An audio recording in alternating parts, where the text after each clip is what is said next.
আজকের আলোচনায় আমরা একটা বেশ গভীর ধর্মতাত্ত্বিক ধারণা নিয়ে কথা বলবো। এটা কিছু উৎস থেকে নেওয়া। ধারণাটা হলো প্রথম ফল বা ছত ইয়লমে। হ্যাঁ, আর এই উৎসগুলো মূলত বাইবেলের কিছু নির্দিষ্ট বইয়ের উপর জোর দেয়। যেমন ধরুন প্রকাশিত বাক্য, করিন্থিয়ান্স, আবার লেভিটিকাস থেকেও অনেক কথা এসেছে। ঠিক। আমাদের আজকের আলোচনার লক্ষ্য হলো এই উৎসগুলোর চোখে প্রথম ফল জিনিসটা ঠিক কি, এর তাৎপর্য কোথায়। আর শুধু তাই না, কিভাবে এই ধারণাটা শহীদত্ব, ঈশ্বরের আদেশ মেনে চলা, কিছু বিশেষ বাইবেলীয় উৎসব, হ্যাঁ হ্যাঁ, এমনকি শয়তানের তোলা অভিযোগ খণ্ডন করার মতো গভীর বিষয়ের সাথে জুড়ে আছে, সেটাও আমরা বোঝার চেষ্টা করব। একদম। আর এই উৎসগুলোর কিন্তু একটা বেশ নির্দিষ্ট দৃষ্টিকোণ আছে। তারা দেখানোর চেষ্টা করে কিভাবে এই প্রথম ফল সংগ্রহের মধ্যে দিয়ে শয়তানের একটা পুরনো অভিযোগকে ভুল প্রমাণ করা হচ্ছে। আর কিভাবে শহীদদের জীবন, তাদের পুনরুত্থান, এগুলো ঈশ্বরের আজ্ঞা যে সত্যি সেটা প্রতিষ্ঠা করে। চলুন তাহলে এই বিষয়টা নিয়ে গভীরে যাওয়া যাক। দেখা যাক কি আছে এর মধ্যে। উৎসগুলো প্রথমেই আমাদের মনোযোগ টানছে প্রকাশিত বাক্য 12 অধ্যায়ের দিকে, মানে 10 আর 11 নম্বর পদে। হ্যাঁ, ওখানে বলা হচ্ছে যে আমাদের ভাইদের ওপর দোষারোপকারী শয়তানকে নিচে ফেলে দেয়া হয়েছে। আর কিভাবে তাকে জয় করা হলো? বলা হচ্ছে তারা মেষশাবকের রক্তের দ্বারা এবং আপন আপন সাক্ষ্যের বাক্য দ্বারা তাহাকে জয় করিয়াছে। আর শেষ অংশটা, আর তাহারা মৃত্যু পর্যন্ত আপন আপন প্রাণপ্রিয় জ্ঞান করে নাই। খুবই জোরালো কথা। সত্যি। উৎস অনুসারে এরাই কি তাহলে সেই শহীদ যাদের বলা হচ্ছে সুনকিও জিঙ্গিন্দেল, মানে সঙ্গীয় জুঙ্গিন্দল? ঠিক, এর মানে হল শহীদ সাক্ষী। উৎস বলছে এরাই তারা যারা মৃত্যু পর্যন্ত ঈশ্বর আর প্রতিবেশীকে ভালোবাসার যে আজ্ঞা সেটা পালন করেছেন। ঈশ্বরের আজ্ঞা পালন করেছেন। হ্যাঁ, আর তার ফলেই তারা প্রথম পুনরুত্থানে অংশ নেবেন, যাকে বলা হচ্ছে ইলচে বুহাল, মানে প্রথম পুনরুত্থান। এদেরকেই প্রথম ফল বলা হচ্ছে। তার মানে শহীদরাই প্রথম ফল। কেন? এদের বিশেষত্বটা কি? কারণ উৎস বলছে তারা নিজেদের জীবন দিয়ে প্রমাণ করেছেন যে ঈশ্বরের আজ্ঞা পালন করা যায়, এটা সম্ভব, এটা সত্যি। ও, শয়তান তো অভিযোগ করে যে সৃষ্ট জীব ঈশ্বরের আজ্ঞা মানতে পারে না।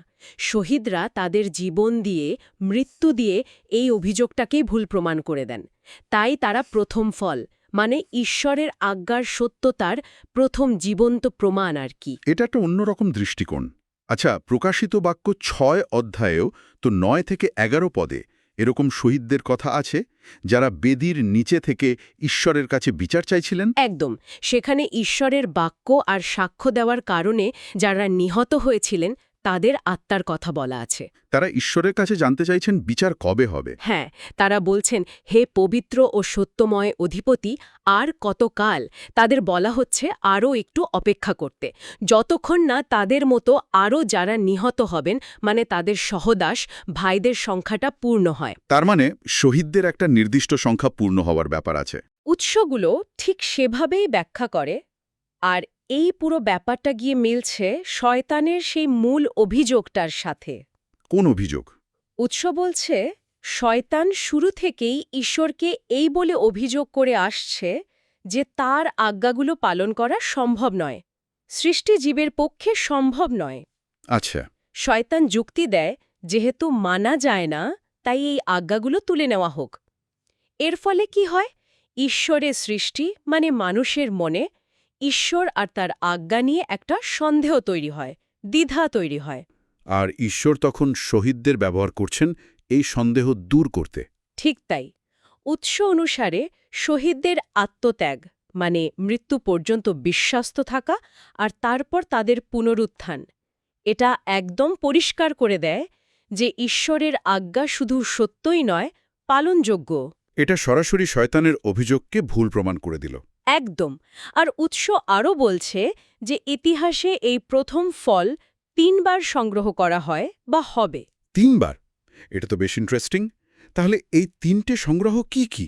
প্রথমটা কোনটা? প্রথম সংগ্রহটা হল ঘুমন্তদের প্রথম ফল।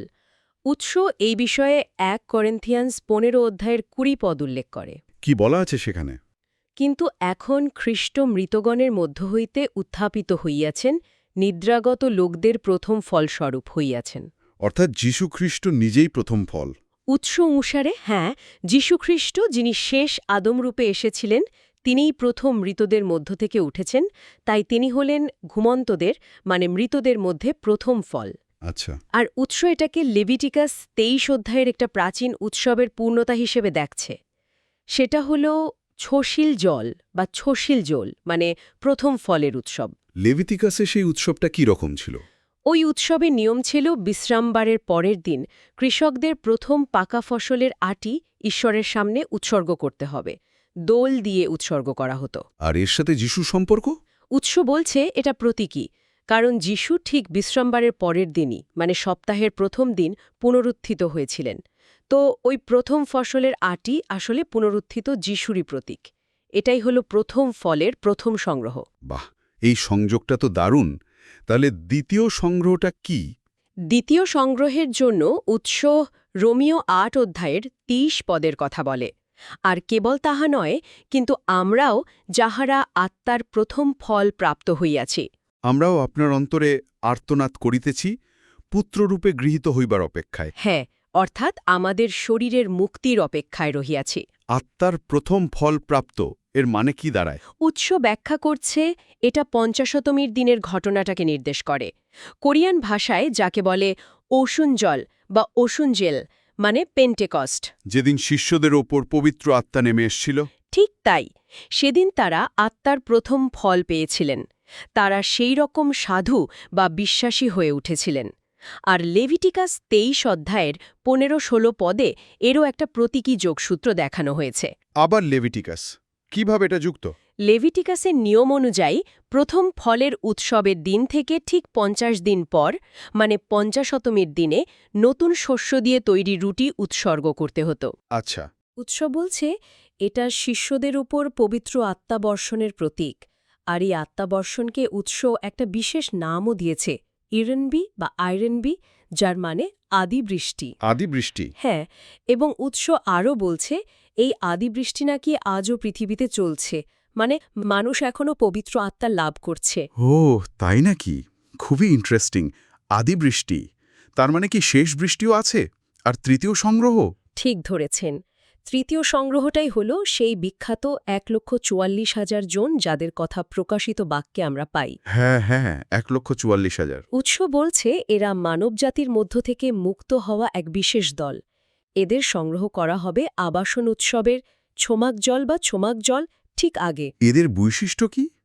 প্রকাশিত বাক্য 14 অধ্যায়ে কি বলা আছে? সেখানে 3 থেকে 5 পদে বলা আছে এরা কুমারতুল্য চরিত্রের, মানে নিষ্কলঙ্ক, মেষশাবক অর্থাৎ খ্রিস্ট যেখানে যান এরা তারই পিছু পিছু যায়। এদের ঈশ্বর ও মেষশাবকের জন্য প্রথম ফল হিসেবে উৎসর্গ করা হয়েছে, আর তাদের মুখে কোনো মিথ্যে পাওয়া যায়নি। 44,400 এই সংখ্যাটা তো প্রকাশিত বাক্যে খুবই গুরুত্বপূর্ণ। তাহলে এরাই হল শেষ প্রথম ফল। উৎস অনুসারে হ্যাঁ, এরাই হল শহীদদের সংখ্যা পূর্ণ করার জন্য শেষ দলটা, আর এরা পবিত্র আত্মার শেষ বৃষ্টি বা নুজেনবি পায়। শেষ বৃষ্টি? হ্যাঁ, আর উৎস একটা শর্তও দেয়, যারা আগে আদিবৃষ্টি পেয়েছেন মানে পবিত্র আত্মা লাভ করেছেন কেবল তারাই এই শেষ বৃষ্টি পেতে পারেন। তার মানে আদিবৃষ্টি পেলেই শেষ বৃষ্টি পাওয়া যাবে, আর এই শেষ বৃষ্টি প্রাপ্তরাই হল 44,400 জন শেষ প্রথম ফল। উৎস কি এই তৃতীয় সংগ্রহকেও লেভিটিকাসের উৎসবগুলোর সাথে মেলায়? অবশ্যই মেলায়। উৎস লেভিটিকাস 23 অধ্যায়ের 7ম মাসের 3টা প্রধান উৎসবের সাথে শেষ সময়ের ঘটনা প্রবাহকে যুক্ত করে। কোন 3টে উৎসব? প্রথমটা হল 7ম মাসের প্রথম দিন। এটা ছিল তুরিধ্বনির উৎসব, মানে নাপালজল বা নাপালজল। উৎস এটাকে খ্রিস্টের দ্বিতীয় আগমন, যাকে বলে জেরিম বা জেরিম, আর 7ম তুরিধ্বনির প্রতি হিসেবে দেখে। এই সময় নাকি শহীদদের সংখ্যা পূর্ণ হবে আর প্রথম পুনরুত্থান ঘটবে। তারপর দ্বিতীয়টা হল 7ম মাসের 10ম দিন। এটা ছিল প্রায়শ্চিত্তের দিন, সোখজোয়েল বা সোখজোয়েল। উৎস অনুযায়ী প্রথম পুনরুত্থান ঘটার সঙ্গে সঙ্গেই প্রায়শ্চিত্ত পর্ব মানে দেশোখ জোয়েল বা ডেসোখ জোয়ে শুরু হবে। আর ঠিক এই সময়ে পৃথিবীতে সেই 7টা ভয়ঙ্কর মহামারী নেমে আসবে, যার কথা প্রকাশিত বাক্যে আছে। 15তম দিন, এটা হল আবাসন উৎসব, ছমাকচল বা ছোমাকচল। উৎস এটাকে 1000 বছরের রাজ্যের প্রতীক হিসাবে দেখে, মানে ছেনয়ন ওয়াঙ্গুক বা ছিয়নয়ন ওয়াঙ্গুক, সহস্র বছরের রাজত্ব। এই উৎসবে তো মানুষ তাঁবুতে থাকত। হ্যাঁ, যা পৃথিবীতে ঈশ্বরের অস্থায়ী উপস্থিতির প্রতীক ছিল।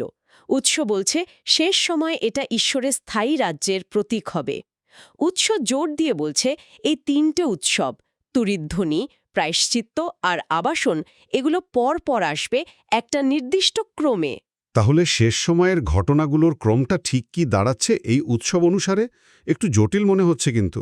উৎস একটা নির্দিষ্ট ক্রম বর্ণনা করার চেষ্টা করেছে। প্রথমে পবিত্র আত্মার শেষ বৃষ্টি আসবে আর 1,44,000 জনকে মুদ্রাঙ্কিত করা হবে। প্রকাশিত বাক্য 7 অধ্যায়ের মতো। হ্যাঁ, 7 অধ্যায়ের 1 থেকে 4 পদের মতো।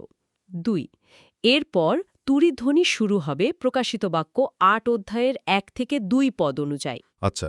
3 যখন শহীদদের সংখ্যা পূর্ণ হবে, মানে সেই বেদির নিচের আত্মাদের মতো যারা ছিলেন, তখন সপ্তম তুরি বাজবে। 1 করিন্থিয়ান্স 15.51 পদের কথা। সপ্তম তুরি। 4 আর সপ্তম তুরি বাজার সঙ্গে সঙ্গেই প্রথম পুনরুত্থান ঘটবে, মানে শহীদরা জীবিত হয়ে উঠবেন। ওকে। 5 প্রথম পুনরুত্থান হওয়ার পর প্রায়শ্চিত্ত পর্ব শুরু হবে, আর একই সাথে পৃথিবীতে 7টা মহামারী নেমে আসবে। প্রকাশিত বাক্য 15.8। মহামারী পর্ব। 6 এই মহামারী পর্ব শেষ হলে খ্রিস্ট পৃথিবীতে নেমে আসবেন। প্রকাশিত বাক্য 19.15 অনুযায়ী।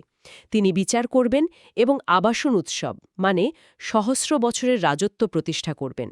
প্রকাশিত বাক্য 20.1 থেকে 6। আচ্ছা, এবার একটু পরিষ্কার লাগছে। তার মানে 144,000 জনের মুদ্রাঙ্কিত হওয়ার পরেই আসল ঘটনাগুলো ঘটতে শুরু করছে। তুরিধ্বনি, শহীদদের সংখ্যা পূর্ণ হওয়া, সপ্তম তুরি, পুনরুত্থান, মহামারী আর শেষে খ্রিস্টের আগমন ও রাজত্ব স্থাপন। হুম। আর এই পুরো সময়টা জুড়েই এই প্রথম ফল বা শহীদদের সংগ্রহ করা হচ্ছে। হ্যাঁ, উৎস অনুসারে এটা একটা ধারাবাহিক প্রক্রিয়া। পঞ্চাশতমের উৎসবের শুরুতে আদি বৃষ্টি দিয়ে প্রথম ফল, মানে শিষ্যরা আর পরের বিশ্বাসীরা তৈরি হতে শুরু করে। আচ্ছা।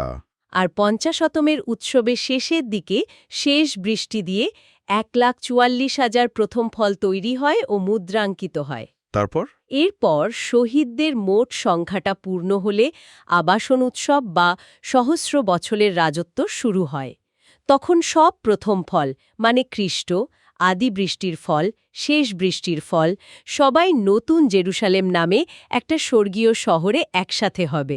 এবার আবার একটু শুরুতে ফেরা যাক, প্রকাশিত বাক্য 12 অধ্যায়ের সেই 10-11 পদের কথায়। ওখানে বলা হয়েছিল, ভাইরা মেষ শাবকের রক্ত আর নিজেদের সাক্ষ্যের দ্বারা শয়তানকে জয় করেছে, মৃত্যু পর্যন্ত প্রাণ প্রিয় জ্ঞান করেনি। এই জয় করার বিষয়টা ঠিক কিভাবে কাজ করে? এটাই তো উৎসের মূল পয়েন্ট। শয়তানের প্রধান অভিযোগটা কি ছিল মনে আছে? হ্যাঁ, যে সৃষ্টিজীব ঈশ্বরের আজ্ঞা পালন করতে পারে না। একদম। কিন্তু শহীদরা, মানে এই প্রথম ফল, তারা কি করল? তারা মৃত্যু পর্যন্ত ঈশ্বরের প্রধান আজ্ঞাগুলো, ঈশ্বরকে ভালোবাসা, প্রতিবেশীকে ভালোবাসা, এগুলো পালন করে দেখালো। তাদের পুনরুত্থান তাহলে কি প্রমাণ করল? তাদের পুনরুত্থান প্রমাণ করল যে ঈশ্বরের আজ্ঞা শুধু সঠিকই নয়, পালন করাও সম্ভব।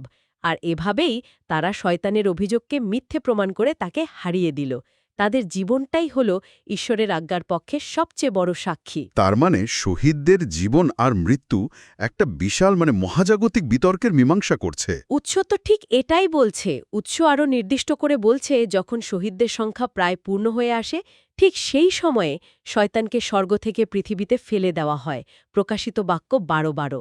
তখন সে খুব রেগে যায়, তাই না? হ্যাঁ, প্রচণ্ড রেগে যায়, কারণ সে জানে তার হাতে সময় খুব কম।